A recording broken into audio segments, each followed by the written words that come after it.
आज यहाँ पर हल्द्वानी के रामलीला मैदान में इकट्ठा हुए हल्द्वानी के भाइयों बहनों, बुजुर्गों, आप सभी को बहुत बहुत नमस्कार। आप सबने इतनी बड़ी संख्या में यहाँ आकर आम आदमी पार्टी के प्रति जो सम्मान दिखाया है, वो आने वाले चुनाव की आहट है कि आने वाले चुनाव में उत्तराखंड में अरविंद केजरीवाल जी की झाड़ू की राजनीति कांग्रेस और बीजेपी की राजनीति का किस तरह से सफाया करने वाली है, ये उसका एक संकेत है, उसकी ओर एक इशारा है। भाइयों बहनों, आज अभी थोड़ी देर पहले पंतनगर हवाई अड्डे से यहाँ हल्द्वानी आते हुए रास्ते में लाल कुआं कस्बा पड़ता है, वहां पर रास्ते में एक सरकारी स्कूल था। मैंने सोचा कांग्रेस के और बीजेपी के नेता बड़े बड़े दावे करते हैं, 2 मिनट के लिए उत्तराखंड में इस सरकारी स्कूल में मां सरस्वती के उस प्रांगण में दर्शन करता चलता हूं। मैं उतरा, मैंने कल्पना नहीं की थी कि इतना खराब स्कूल देखने को मिलेगा। इससे खराब स्कूल मैंने अपनी जिंदगी में नहीं देखा।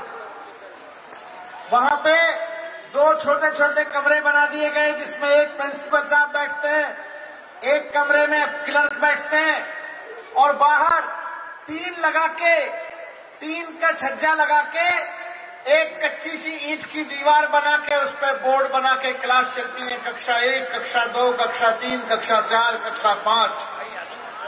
वहां पे बच्चे बैठ के पढ़ते हैं। ये बच्चे उत्तराखंड का भविष्य हैं। इन क्लासरूम में उत्तराखंड का भविष्य बर्बाद किया जा रहा है।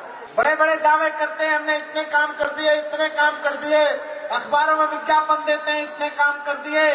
उत्तराखंड के बच्चों के लिए अगर स्कूल नहीं बनवा पाए तो डूब मरो तुम लोगों ने, कोई काम नहीं किया उत्तराखंड के।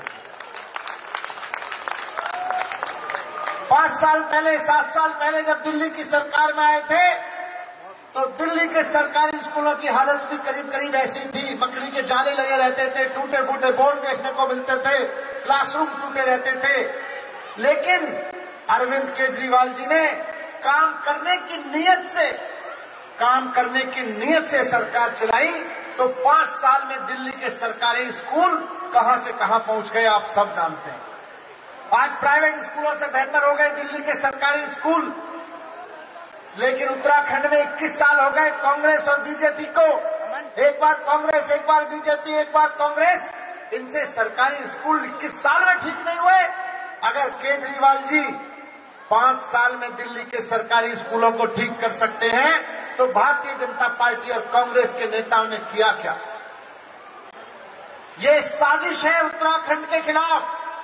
ये भारतीय जनता पार्टी के लोग, कांग्रेस के लोग साजिश करते रहे हैं उत्तराखंड के खिलाफ, उत्तराखंड के बच्चों के खिलाफ। वो जानबूझ के करते रहे, क्योंकि उनको पता है कि अगर बच्चे पढ़ गए तो सवाल पूछेंगे, बच्चे पढ़ गए तो काम मांगेंगे, बच्चे पढ़ गए तो आंखों में आंख डाल के बात करेंगे नेताओं की कि चोटो हमारे हिस्से का चोरी क्यों करते हो, उत्तराखंड की जनता को धोखा क्यों दे रहे हो। इसलिए ये पढ़ने नहीं देना चाहते हैं बच्चों को। ये चाहते हैं कि बच्चे अनपढ़ रहें, और जिनको पढ़ना है वो उत्तराखंड के बाहर जाके कहीं पढ़ा लें। बाहर भी पढ़ा लेंगे लोग, लेकिन इस बार उत्तराखंड के लोगों के पास विकल्प है।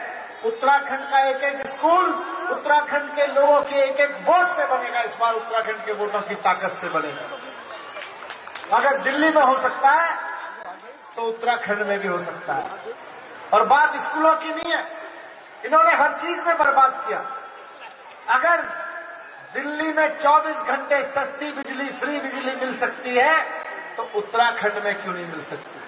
अगर दिल्ली सरकार इतने कम अधिकार होने के बावजूद और इतना कम पैसा होने के बावजूद दिल्ली के लाखों युवाओं के लिए रोजगार दे सकती है, 17,000 तो टीचर्स भर्ती किए पिछले दिनों में, 2 साल में 17,000 टीचर तो सरकारी स्कूलों में भर्ती किए।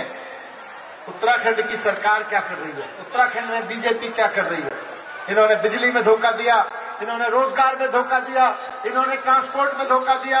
इन्होंने, अगर दिल्ली में महिलाओं के लिए बसें फ्री हो सकती हैं, तो उत्तराखंड में क्यों नहीं हो सकती हैं? मैं बहुत शिद्दत के साथ, बहुत सम्मान के साथ उत्तराखंड की जनता से कहना चाहता हूं कि अरविंद केजरीवाल जी ने 4 गारंटी दी है उत्तराखंड के लोगों को। और केजरीवाल जी के बारे में आप सब जानते हैं कि अरविंद केजरीवाल जी जुमला नहीं चलाते, अरविंद केजरीवाल जी जो कहते हैं वो करके दिखाते हैं। 4 गारंटी दी है। पहली गारंटी अरविंद केजरीवाल जी की है कि उत्तराखंड में आम आदमी पार्टी की सरकार बनवाइए। सरकार बनते ही 300 यूनिट बिजली हर घर को फ्री मिलेगी, उत्तराखंड के घर घर को बिजली फ्री मिलेगी। और इस 300 यूनिट बिजली में लगभग उत्तराखंड के 90% घरों में बिजली फ्री मिलने वाली है। दूसरा, 1 लाख सरकारी नौकरियां देंगे। 1 लाख सरकारी नौकरियां के लिए वोट झाड़ू पे लगाना पड़ेगा। और जब तक नौकरी नहीं मिलती, हर एक बेरोजगार नौजवान को 5,000 रुपए महीने का सरकारी भत्ता दिया जाएगा। केजरीवाल जी कह के गए हैं उत्तराखंड की धरती पे आके कि उत्तराखंड को देश की नहीं दुनिया की आध्यात्मिक राजधानी बनाएंगे। जब जो कहा है केजरीवाल जी ने करके दिखाया है।